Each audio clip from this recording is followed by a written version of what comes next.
नमस्कार मैत्रिणींनो, शिवणकाम विथ पुष्पामध्ये तुमचं पुन्हा एकदा मनापासून स्वागत आहे। तर आजच्या व्हिडिओमध्ये आपण 36 साईजसाठी 9 इंचाच्या बाहीचं कटिंग करणार आहोत। तर एका ताईंच्या कमेंटवरून हा व्हिडिओ मी बनवत आहे। तर इथे मापे घेतलेले आहे बघा। खूप सोप्या पद्धतीने मी बाही कटिंग दाखवणार आहे। जर तुमच्यापैकी कोणी आजच माझ्या चॅनलवर नवीन आला असाल तर चॅनलला सबस्क्राइब करा आणि त्यापुढील बेल आयकॉन सुद्धा प्रेस करा, जेणेकरून यापुढे असे नवनवीन व्हिडिओ मी अपलोड करेन त्याचं नोटिफिकेशन सर्वात आधी तुम्हाला येईल। आणि ज्या पद्धतीने मी या ताईंच्या कमेंटवरून व्हिडिओ बनवत आहे तसंच जर तुम्हाला सुद्धा जर ब्लाउज कटिंगमध्ये काही प्रॉब्लेम येत असेल, तुम्हाला कोणत्या मापाचं जर कटिंग हवं असेल तर नक्की कमेंटमध्ये सांगा। तुमच्या प्रश्नाचं किंवा तुमचा जो काय अडचण असेल त्याचा सोडवण्याचा मी नक्की प्रयत्न करेन। तर चला आपण व्हिडिओला सुरुवात करूया। तर इथे बघा आपली साईज आहे 36 आणि ब्लाउजची उंची आहे 9, दंडघेर आहे 10.5, मुंडा घेर आहे 15.5। तर बघा ही मापे टाकून आपण हे बाहीचं कटिंग करून घेऊया। तर सर्वात आधी बघा इथे पेपर घेतलेला आहे। तर बघा ही बंद बाजू आहे आणि ह्या बंद बाजूकडून आपण उंचीचं माप टाकून घेऊयात। तर बघा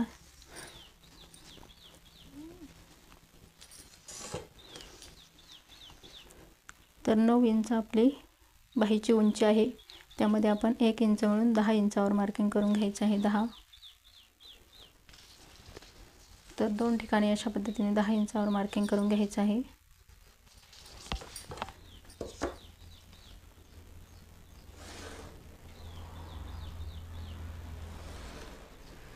दोन ठिकाणी मी 10 इंचावर मार्किंग करून घेतलं। तर बघा आता आपण काय करायचं आहे, दंडघेराचं माप टाकायचं। आपला दंडघेर आहे 10.5 इंच, तर 10.5 हा पूर्ण दंडघेर आहे, त्याचा अर्ध करायचा आहे बघा।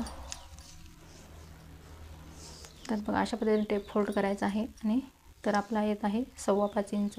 तर 5.25 इंच हे आपण खालच्या साईडने टाकून घ्यायचं आहे, प्लस त्यामध्ये 1.5 इंच मार्जिन ॲड करायचं आहे बघा। तर हे झालं आपलं दंडघेराचं माप।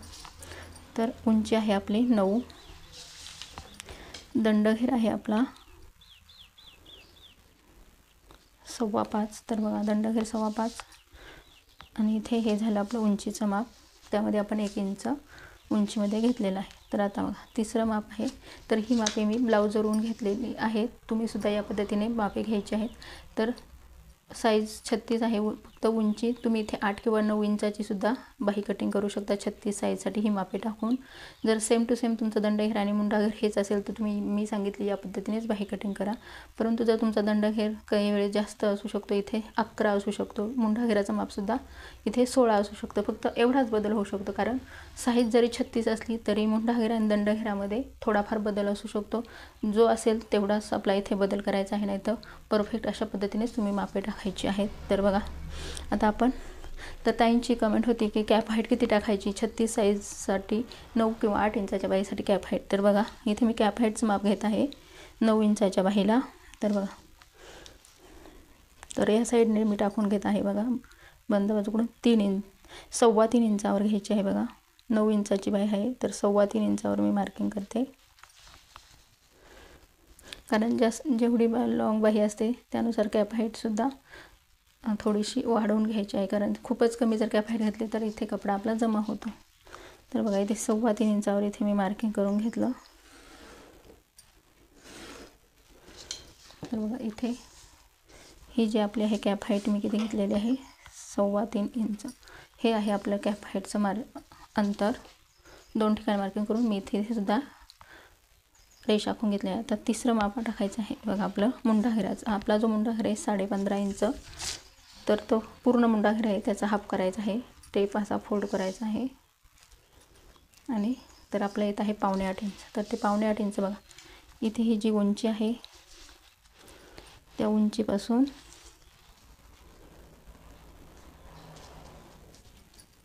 तर ही जी आपला कॅप हाईटची जी रेषा आहे त्यावर मी इथे टाकून घेतलेलं आहे बघा 7.25 इंच, आणि त्यापुढे आपल्याला 1.5 इंच शिलाई मार्जिन घ्यायचं आहे बघा। खूप सोपी पद्धत आहे, काहीच अवघड नाही। ही पद्धत जर तुम्ही वापरली तर तुमचं बाहीचं कटिंग कधीच चुकणार नाही, कारण माझी बाही कटिंगची आहे खूप पद्धती आहेत, मी सर्व याच्यामध्ये अशीच पद्धत दाखवली आली आहे आणि अगदी परफेक्ट बाही बसते. तर बघा, तर इथे बघा हे दंड चा फिटिंग पॉईंट आहे, जोडून घ्यायचा आहे.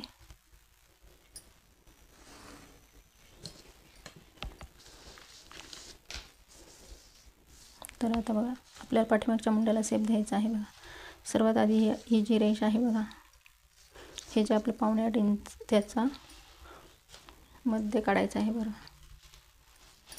तर त्याचा मध्य बघा इथे हा मध्य काढला. त्या मध्यापासून वरती अर्धा इंचावर मार्किंग केलं आणि खालच्या साईडला 1/2 इंचावर मार्किंग. पुन्हा ही जी रेष आहे बघा, त्याचं सेंटर काढायचं आहे. बघा ते पुन्हा असा टेप फोल्ड केला, त्याचा सेंटर घेतला आणि तिथून खाली 1/2 इंचावर मार्किंग केलं. तर बघा अशा मार्किंग करून इथे मी घेतलेलं आहे. आणि उंचीच्या बाजूने 1.5 इंचावर मार्किंग करायचं आहे. इथे 1.5 इंचावर मी मार्किंग केलं. आता बघा पाठीमागच्या मुंड्याला आपण शेप द्यायचा आहे. बघा हा जो पॉईंट आहे यामधून आणि ह्या 1.5 इंचावरून सुरुवात करायची आहे. बघा ह्या 1.5 इंचावरून सुरुवात करून बघा हा जो पॉईंट आपण खाली घेतला आहे यामधून इथे जोडायचं आहे. बघा आणि आता पुढच्या मुंड्याचा बघा 1.5 इंचावरूनच सुरू करायचा आहे आणि हा पॉईंट आहे यातून आतून घ्यायचा आहे.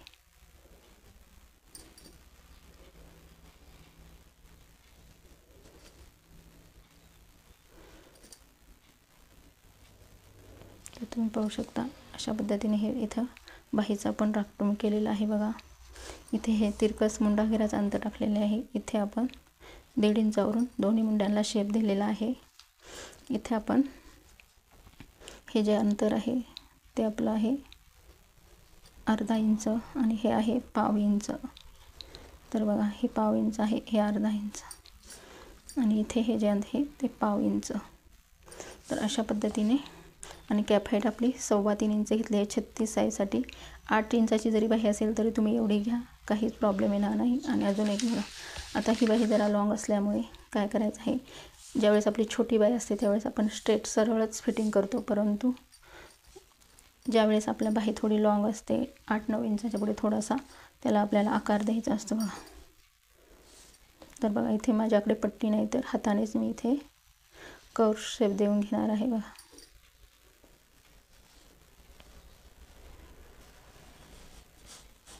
तर बघा अशा पद्धतीने आपला आकार द्यायचा आहे आणि इकडे फिटिंगचा सुद्धा त्याच पद्धतीने आपण आकार दिलेला आहे. बघा खूप सोपी पद्धत आहे, त्यामुळे हा व्हिडिओ नक्की तुम्हाला आवडेल. आणि तुम्हाला जरी काही समस्या असेल तर त्यासुद्धा तुम्ही कमेंटमध्ये विचारत चला.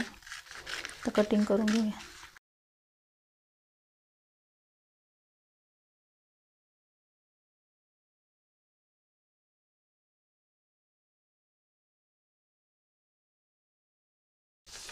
तर तुम्ही पाहू शकता खूप सुंदर असं हे बाहीचं इथे आपलं कटिंग करून झालेलं आहे 36 साईजसाठी. तर बघा 36 साईज आहे आणि ब्लाऊजची उंची आहे आपली 9 इंच. तर बघा 9 इंच उंची 9 आहे आणि 36 साईज आहे. त्याप्रमाणे आपण हे बाहीचं इथे ड्राफ्टिंग करून घेतलेलं आहे. त्यामुळे आजचा व्हिडिओ तुम्हाला कसा वाटला कमेंटमध्ये नक्की सांगा. व्हिडिओ आवडल्यास लाईक, शेअर, सबस्क्राईब करायला विसरू नका. धन्यवाद.